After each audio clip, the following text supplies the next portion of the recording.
mukasei muri yeZimbabwe tinokuchingamidzai zvekare kune chimwe chirongwa pano paZim Facebook Secrets and Confessions. Tadzoka nawo maSecrets nemaConfessions kuri sei kwose kwamungava muri kumaTV mana enyika. Manga muchizviziva here kuti neVelvet Figures munokwanisa kuvhurirwa bank account, FNB Gold Business Bank account.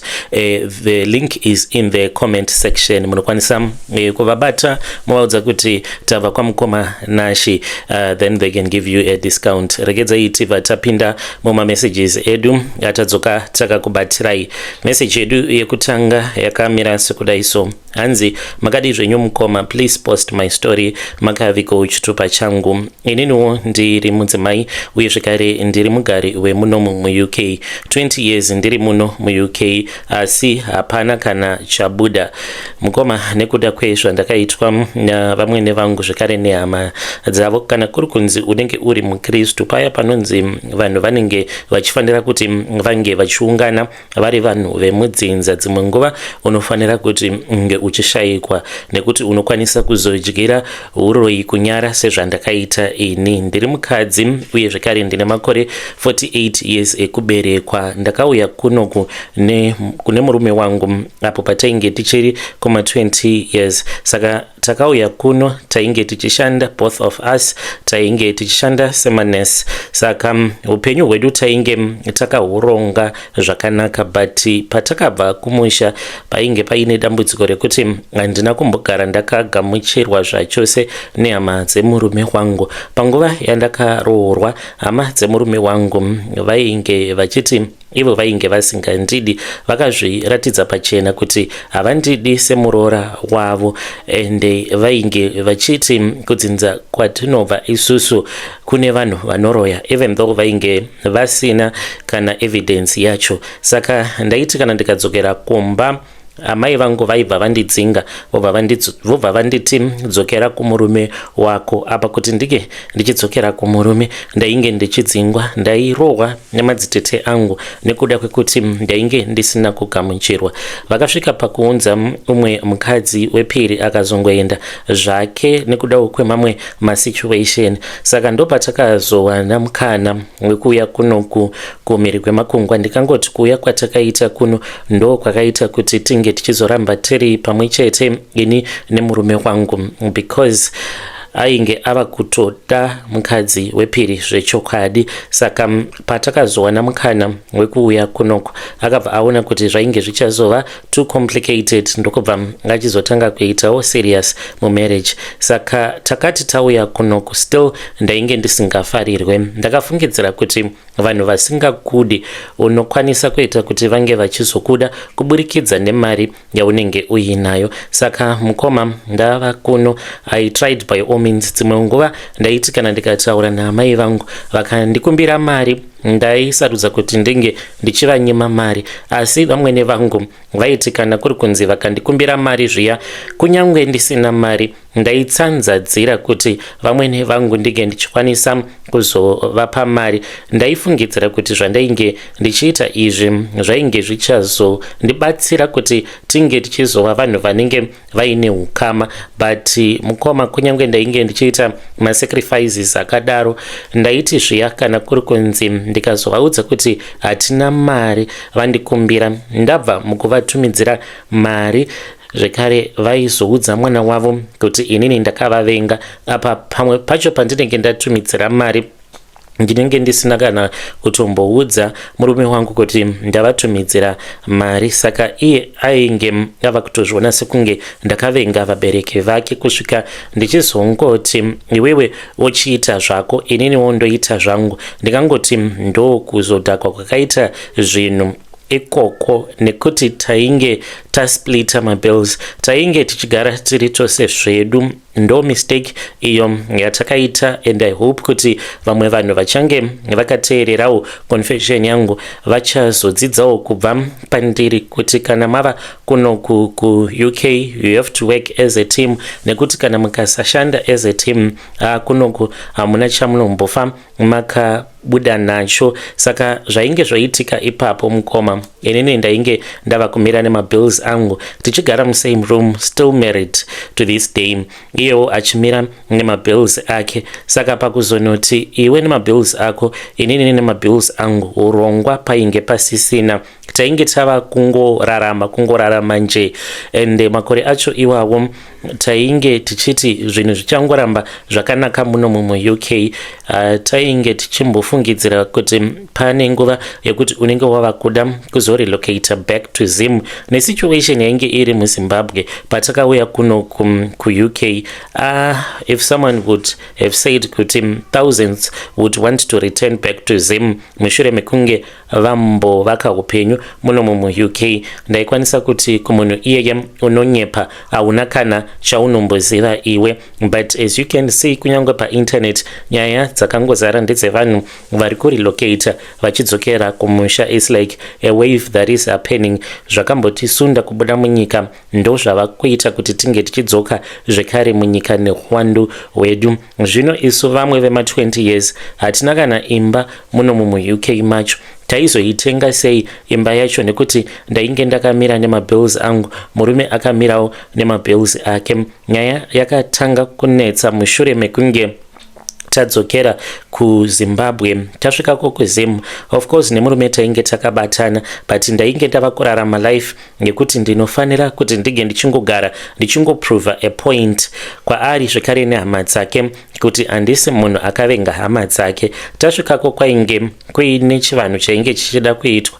Mukomana che ndakanwiswa doro rainge riine bute, ndikageswa mvura yainge iine bute. Saka patakazodzoka kunoko ndakatanga kutadza kuenderera mberi neprogramu dzangu dzandainge ndiinadzo, because ininiwo kusaidi kwangu ndainge ndakarongawo namai vangu kuti ndainge ndichidawo kuvaka, ndichiti handingambotadzi kuvaka nekuda kwekuti nemurume haticharongi panzvimbo imwe chete. Saka ndainge ndakaudza amai vangu ndikati, mama muchenditsvakira stand. Saka zvose zvandainge ndakaronga mukoma pandakazodzoka kuno ku UK after kwaitwa chivanhu chekuti ndakanotsvairiswa matombstone, tikaitiswa chivanhu chekunosiya sadza rezviyo kumakuva zvainge zvisinganzwisisiki. Kam kuzodzoka ku UK paundi rikati iwe wakawirirana nani kuti unofanira kuti unge uchindichengeta ndige ndichizokushandira. Mukoma ndaiti kana ndikawana mari yangu kwaibva kwaitika maproblems kumusha. Saka ndakatanga kurarama ndiri muzvikwereti. Handina loan yandisina kutora yekubank kuno ku UK, my credit card, my payday loan, my first loan, any loan that you can think of. Ndakasvika pakutora zvimbadzo muno muLondon. Yes, of course, ndainge ndava kutombadzoriswa nemamwe maZimbabwean. Zvainge zviri zvinhu zvairwadza kuti umwe mukadzi uyo watainge tichishanda naye akatodzidzira kuita zvekumbadzorisa pandiri inini nemurume wangu, because zvinhu zvedu zvainge zvisingabatani zvachose. Ndakazotozviziva after so many years mukoma tisingakwanisi kana kuronga tiri pamwe chete. Ndikangoti takazototanga kutoronga pamwe chete last year ndo patakatanga kugara pasi tikati ewe takura, hatina kana chatiinacho. Kutaura kudai mukoma nashe tava kutofunga kuti tinge tichidzokako kuZimbabwe totenga uri musha, because we can't afford anymore kuti tinge tichitenga stand yemuHarare, because we've been thinking kuti kana tikatenga stand yacho yemuHarare ndipo paya pamunoti matenga stand yemuHarare, then the next thing mavharwa futi mari. Saka nekuda kweage tava kutongoti kana tikatenga uri musha tobva tavaka musha tozongorelocata zvedu kana tava kuda kurelocata. So 20 years has gone down the drain. Vamwe vanhu vanenge vari kuZimbabwe they don't even understand it, kuti unokwanisa kugara kuno ku-UK kwemakore 20 kana chimotikari chatinofamba nacho mukoma zvakangooma zviya zvekutongokiya zvekungoti kuti ngagoita sei apa unenge wakamwemweterwa nezvikwereti. Saka kana kuri kunzi unenge waprogressa in life kana ukadzokera kuZimbabwe, advice yangu ndeyekuti kana ukasvika panenge pachiitwa chivanhu, siya vanhu vaite chivanhu chavo, usadyira uroi kunyara sezvandakaita ini. Ndaitozviziva kuti hakuna chivanhu chakambodaro chekuti munonzi sevaroora iwe uchitungamidzwa kumberi moenda kumakuva mobva machizonzi chigadzikai ndiro dzinenge dziine sadza pamakuva, but akapedzera kusimuka ainge ari ini. Muri yeZimbabwe ndo message iyo yandakatumidzirwa ichibva kuna vanzvadzi vedu. Zvakangooma ngazvo vedu we, hanzi ndakadyira uroi kunyara apo pandakadzoka kuZimbabwe ndokubva ndachizotanga kunetsana nemurume kusvika tasplita mabills, umwe noumwe ainge ava kumira nezvake. 20 years hanzi hapana kana chakabuda. Yo zvakangooma zvo vedu we. Is it possible kuti uri mu-UK chemo chaimo, UK yatinongonzwa nezvayo, woita 20 years hanzi handina kana chandiinacho, kana imba ku-UK hatina, hanzi kana stand muZimbabwe hatina. Tava kutoda kutongoita zvemusha because zvekuti tinge tichazotenga stand muHarare hanzi zvakatoramba takura. Zvakaoma hazvo vedu we. Ngatitaurei navo mucomment section. Rekedzei tibva taenda panyedu inotevera. Nyedu inotevera yakamira sekudai. Hanzi ndakaurayisa vanhu nekuda kwema-miracles effect. Izvi ndo zvakaitawo kuti ndige ndichizova neupfumi hwandinawo, zvipfuwo zvakanyanyisa. Ndiri murume uye zvekare ndine makore 62 years ekuberekwa. Mugore ra1997 ndo pandakatanga kuita basa rekuprofita, but ndainge ndichiprofita zvefake. Ndainge ndiri n'anga. Baba vangu naamai vangu vakabva kuMalawi, saka takakurirawo tichigara pane rimwe purazi nevanengina vangu, purazi riri kuMarondera. Vabereki vangu vaita zveun'anga, but vainge vasingashoperi, vaita zvekukanda hakata pasi. Amai vangu vaiziva makwenzi zvekuti demet, saka vaiwanzokuti kana vofamba mumasango vachichera midzi yemiti vainge vachifamba neni. Saka mukuzokurawo ndakange ndichingoita izvozvo zvoun'anga uye zvekare zvekushanda ndainge ndisingadi. Saka ndakaziva kuti kana ukanzi unenge uri n'anga uye zvekare ndo makore awo ekuti maprofita akatanga kuita mukurumbira munyika yedu yeZimbabwe. Saka vanhu vakawanda, ndingangoti vanhu vainge vasina kunyanya kudzidza ndo vaiita zvekuenda kumaprofita. Vazhinji vakadzidza vainge vachiita zvekuenda kumapentekostal. Saka inini nekukasika ndaona kuti kumapentekostal uku mari dzainge dzichirohwa zvadzo, but zvaitodawo uri munhu anenge akadzidza chirungu kuziva bhaibheri. Nenguva yekuti ndinge ndichispero kugara pasi ndichitanga kuverenga bhaibheri ndainge ndisina. Ndainge ndiri pakati pekumhanyidzana nemari. Ndikati pano ndikaita sei kuti ndige ndichizokasika ndanzi ndava nemari yakawanda. Ndikati ndava kutoenda kumasowe. Mukomana chendakabva ndachizotanga kuenda kumasowe. Saka ndiriko kumasowe ikoko semunhu ainge achiziva mishonga, ndaiti pakunovakira vanhu minamato pasowe pandainge ndichipindira ndiri nemhuri yangu, ndaiti ndikakuvakira munamato ndaikwanisa kurara ndakasoka midzi yemiti yandinoziva kuti uyu mudzi uyu unorapa chakati, ndozokupa uri muteuro, ndokuudza kuti chenda unonwa kana 2 liters iyi yemvura, munhu obva atopora, BP yobva yatoserera. Saka vanhu vakatanga uya kwandiri neuwandu hwavo. Saka mweya wegodo, ndikangoti sowe rimwe nerimwe, vakuru vesowe iroro vanokasika kubatwa nemweya wegodo, nekuti kumapentekostal zvinenge zviri zvinhu zvinenge zviine structure kuti kana uri bishop unenge uine mari dzaunenge uchipiwawo kuti ukwanise kurarama iwewe nemhuri yako. But kumasowe zvinotinetsei because sabishop unozotomirirawo vanhu vanenge vachiuya kuti vange vachizoprofitiwa newe. Saka kana kukasauya vanhu unokwanisa kutofa nenzara. Saka mabishop emumasowe vanenge vakatanga sowe racho iroro vanenge vasingazodi kuona umwe muprofita achizobudikira nekuzobudirira. Ndokusaka zvichizonzi kumasowe zviri nyore kuti unge uchibirwa chipo chako. Kana uri mufundisi unokwanisa kutosvika pakutochembera uine chipo chako chekuprofita because semafundisi mose munenge muchipiwa mari dzenyu dzemasalari.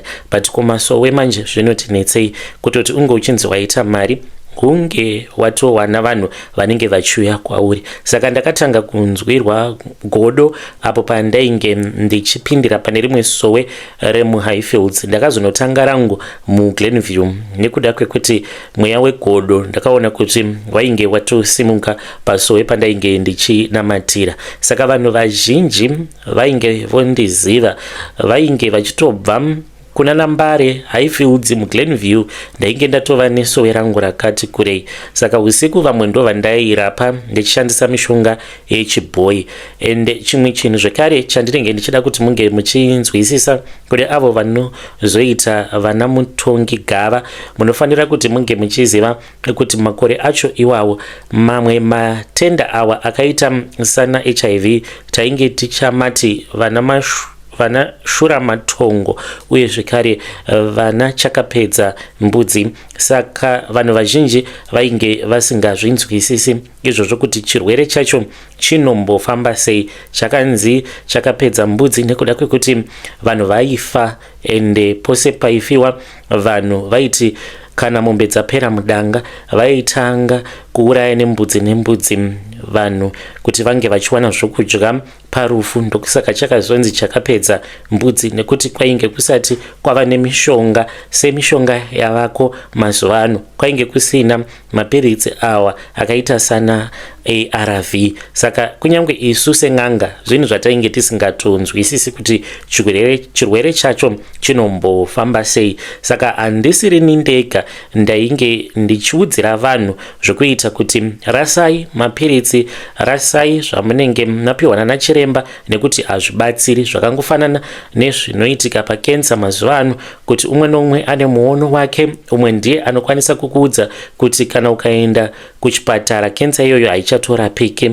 Asi nekufamba kwenguva kana isuwo kuchivanhu tinokwanisa kuzotanga kuinzwisisa kuti kensa inombofamba sei. Saka makore acho iwawo maARV achitanga kupindawo munyika, vanhu vaiti kana vabatwa nechirwere vaiuya kwandiri. Ndinoda kureurura kuti ndakaurayisa vanhu vakawanda kwazvo vasingaverengeki.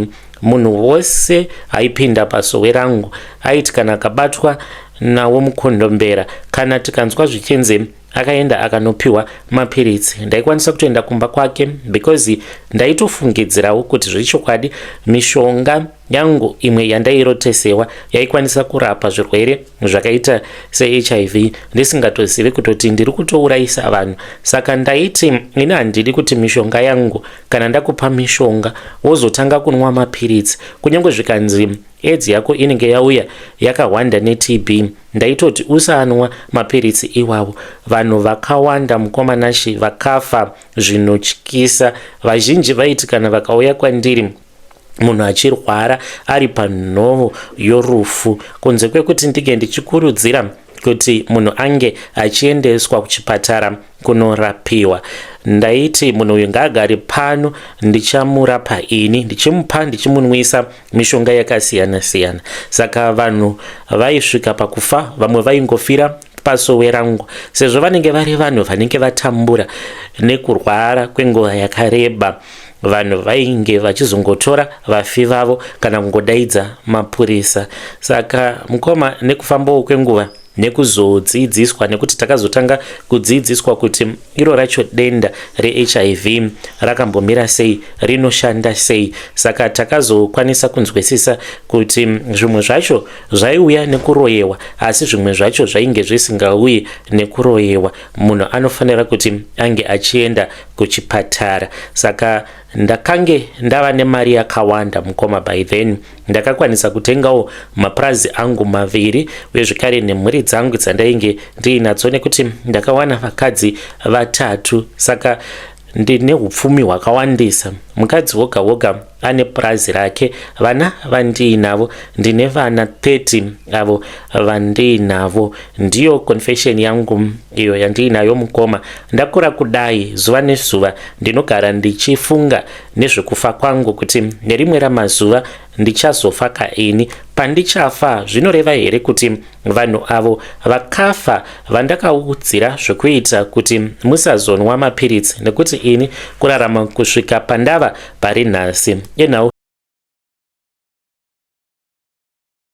ndinoenda for my medical check up, but ndakange ndichiudzira vamwe vanhu vainge vavete panhovo yorufu kuti ukangoenda kuchipatara mishonga yangu haisi kuzoshanda. Asi inini yangu mishonga handitovimbi nayo, nekuti kana ndikarwara ndinoenda kunana India ndotonotariswa nana chiremba ikoko. Iniwo wacho kunamata ndava kutonamata, ende munamato wangu wezuva nezuva ndewekuti Mwari zvondouya ikoko mundiregererawo zvivi zvangu. Kune avo vandakatadzira ndinoti kwavari ikoko vari kunyika dzimu, mundiregererawo nekuda kwematakanyanya avo andakaita nekusaziva.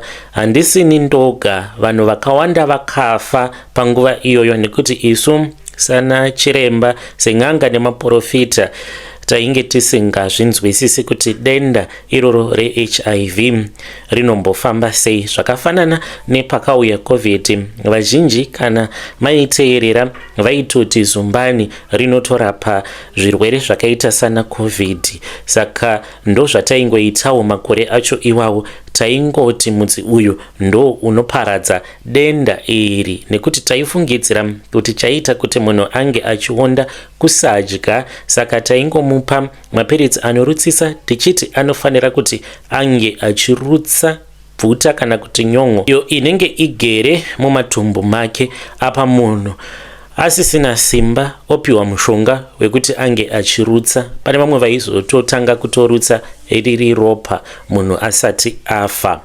Muri yeZimbabwe ndo message yandakatumidzirwa ichibva kuna sekuru avo.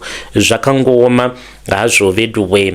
Hanzi ndaichaja kana mombe 5 kurapa munhu anenge achinzi ane shuramatongo akaroyiwa akaiswa urwere hweHIV. Ndokusaka ndakakwanisa kuita upfumi hwakawandisa kudaro, nekuti vanhu vakawanda vainge vasingazvinzwisisi. Zvakaoma. Hanzi kana uri muprofita, kana pamba pako pakasvika munhu anenge achinzi ari kurwara ukaona kuti hauzvikwanisi, hanzi ita kuti munhu aendeswe kuchipatara. Zvakaoma. Regedzai tibva taenda panyedu inotevera. Nyedu inotevera yakamira sekudai so. Hanzi makadi zvenyu mukoma, please post my story makavigawo chitupa changu. Ndauyawo pano ndiine secret yandiinayo mumba mangu mandigere izvezvi, mubedroom mangu. Kana ndikatarisa padressing table ngoma nashi pane mabundles nemabundles ema-US dollars. Chete hazviite kuti ndikutumidzirei mapictures. Bedroom yangu mukoma inogona kunge itori kana 3 rooms youmwe munhu nekuda kwekukura kwayakaita. But mari yose yandiri kutotarisa izvezvi ndichikunyorerai message, it has become worthless kwandiri. Bedroom mangu mune glass ririmo, mune a big mirror. So mirror iri rakabva kuNigeria, rakabva nemurume wangu. Mira iroro rinotaura usiku. Dzimwe nguva ndinongozoita zvekungomuka. Pandinozomuka murume wangu anenge ava kutopedza kutotaura naro, kana kuti ndinoita zvekutorota. Pandinenge ndichirota zvinhu zvinenge zvichitoitika mukati memira munogara muine umwe mukadzi anenge arimo. Ndinogara ndichimurota. Mukadzi uyu ndiye the first wife, ndo amai guru avo vandakabvisa pamurume wavo vakafa, but kufa kwavakaita kunyange zvichinzi vakafa vakomita suicide, but ndinoona sekunge she was a sacrifice. Amai guru vangu handina kumbogara ndakavaziva personally, ndaingovaziva nevoice vachingotaura neni pamafoni vachindibvunza kuti ndo zvandainge ndichida here kuti ndiye ndichivaparadzira musha wavo. Saka mukoma, even though I knew kuti murume is a married guy, but nekuda kwekuti ainge aine mari yakawanda zvekare nepeer pressure yakabva kuna amai vangu, ndakasarudza kuti ndinge ndichibvisa umwe munhu ndinge ndichizopinda ini pachinzvimbo. Zvakaitika mukoma ndezvekudai, ndainge ndichishanda pane imwe restaurant muno muHarare. My husband, who was then my boyfriend, akandiudza kuti iye ainge aine maminds ake, saka aipota achiuya kurestaurant kwedu, aiti kana akasvika zviya aindipa mari yakawanda, aikwanisa kundisira tip ye$200 apa mari dzataiwana parestaurant ipapo ma170. In one day I could make more than I was making a month. Akasvika pakundiudza kuti ndinge ndichisiya basa. Ndo zvimwe zvakakonzeresa kuti ndinge ndichikuita go ahead neadvice yamai vangu, because basa ndainge ndatosiya nechekare. Saka ndainge ndagara pamba apa I am a mother already. Saka ndakange ndisingachazivi kuti ndodi zvino, because one day akauya kumba, my mom was already giving us a place to sleep kana kuri kunzi akauya kuzondiona. So ndakati ndakabata foni yake, ndopa ndakabva ndachizosangana nemapictures. I asked him, akamboda kumboramba, akati we are divorced. Saka ivo vainge vava kutozviziva kuti kune munhu ariko. I don't know kuti how did she get my phone numbers. Vakatanga kutaura nini, taigara tichingonetsana pamafoni. Saka ndainge ndichida kusiyana naye, sezvo ndainge ndakatovavimbisa kuti I did not know kuti he's a married guy, but amai vangu pavakazviziva kuti that was what I had planned, vakatsamwa vakati hazviite. Handina kunge ndakaziva kuti amai vangu vainge vaine mari yavainge vakapiwa. She was waiting for my sister. My sister akabva kuCape Town, akangosvika nekutodarikira kwava kubva atoenda kuMozambique. Akaenda akanohodha mabhero, vakatanga kuita zvemabhero. Only after I had decided kuti I was going to stick around, that was when my mom told me kuti vainge vakapiwa mari, vainge vakapiwa $1,500 yekuti vange vachitanga business nemukuwasha wavo. Vainge vakatsvakirwa space zvekare, uye zvekare ikoko kumagorokoza kwacho ikoko vainge vava kutoita vachienda vachinonotengesa mabhero ikoko. Ndokusaka amai vangu vakanditi haufaniri kuti unge uchimuramba munhu uyu. Vakandituka vakaita sekunge vachandirova. So ndakatanga kutukawo amai guru kusvika vachizonzi vakomita suicide, but wapedza ndinorota amai guru ava vanenge vakasunga nemacheni varimo muzimira randiri kutaura nezvaro. Vanenge vakasunga necheni vachiratidza ivo kuti kunzvimbo kwavari havana kuzorora murugare, ende havana kugara zvakanaka kwavari. Mweya wavo uri kushungurudzwa nekutambudzwa zvisingaiti. Kuti ndinge ndichizoziva kuti hapi iye akaromba. This was after our wedding. Chakandinetsa, right, kana machata paya you're supposed to go on a honeymoon. Ini mukoma ndakangosiyiwa muhotel apa ndainge ndisina kana phone. Akange audza staff yepahotel kuti they were not supposed to let me go. Saka ndakazoti ndava kuda kubuda ndichiti ndava kuenda kumba, because I don't know kuti munhu uyo angoya akandisiya azobuda akabata mafoni angu kuti achiri mupenyu kana kuti aurawa, has he been robbed nekuda kwebasa rake raanoita. Apa we were still waiting kuti tibude muZimbabwe tinge tichienda kuMaldives for the vacation. Saka ndakati ndava kuda kubuda, that was when I was stopped by the security. Ndikanzi ndige ndichidzokera to my room. I had access to all the facilities dzepahotel, but ndainge ndisingatendedzwe kuti ndinge ndichibva pamapremises. This was what they had been told by my husband. Murume wangu sezvo ari munhu anoita zvepolitics, I'm pretty sure kuti akashandisa simba rake. Akazoti adzoka mukoma, ndakagara muhotel muno muHarare, ndinotya kutaura zita rehotel, for 30 days ndichigara muhotel. Unotanga uchanakidzwa nekugara muhotel. I had no communication whatsoever with the outside world. Akazoti auya ndokubva anditora, akaenda neni mukomana Shikugokwe kun'anga yake tasvika kokugoke ndo patakabva tachizopiwa room tikatanga kurara tose murumu imomo matainge tirere mukomanashi. Chimba chacho chaitota sekunge chiri kuda kudonha, chainge chiri chimba chemahuswa chematanda, ende imba iyoyo handizivi kuti yakamboshandiswa setoilet here kana kuti kwete, asi munhuwi wacho waibudamo mumba imomo wainge usingaite. I then discovered kuti tenge tiri pamba peng'anga. Ndikamubvunza akanditi hongu tiri pamba peng'anga. Akandiudza kuti ainge akaromba kuna sekuru vemurume uyo ainge ava ng'anga panguva yacho iyoyo. That is how I discovered kuti my husband akaromba. And then that was when he told me kuti anopota achienda kuNigeria because anozanganisa mishonga yemuno muZimbabwe nemishonga zvekare iyo yaanoenda achinonotora kuNigeria kusanganisira nezimira iro raanotaura naro. Zvinhu zvake anongozviita muchinyararire. Ndinozototi kana ndikaroteswa ndikamubvunza ndopaanozoti zvawarota echokwadi. Saka I am in this marriage kuti ndinge ndichibuda nekuda kwekuchengetwa handingambobudi. Mukomanashi, all is vanity. Tose tichazongosvika pakufa. Ndinotombozvibvunza dzimwe nguva kuti if all is vanity, wadiwa ngonamata so that when you die unoendawo kudenga usazoenda kunotsva kugehena. But kunamata sandi nyore mukomanashi when you are living a sinful life like the way that I am living right now. Kufa kwakaita amai guru kunondipedza power ini. Muri yeZimbabwe ndo message iyo yandakatumidzirwa ichibva kuna vanzvadzi vedu. Zvakangooma hazvo vedu ngatitaurei navo vanzvadzi vedu ava mucomment section. Hanzi all is vanity. Kunyangwe everything is just vanity. Hanzi handina simba rekuti ndige ndichipfugama pasi ndichinzi ndava kutanga kunamata nekuda kwekufa kwakaita amai guru. Hanzi vakafa vachikomita suicide. Zvakaoma hazvo vedu. Tumidzirai mapictures tione mari yacho kuti yakawanda sei. Vadiwa vateereri ndo messages avo tanga takakubatirai. Ngatisanganei zvekare mune zvimwe zvirongwa zvinotevera.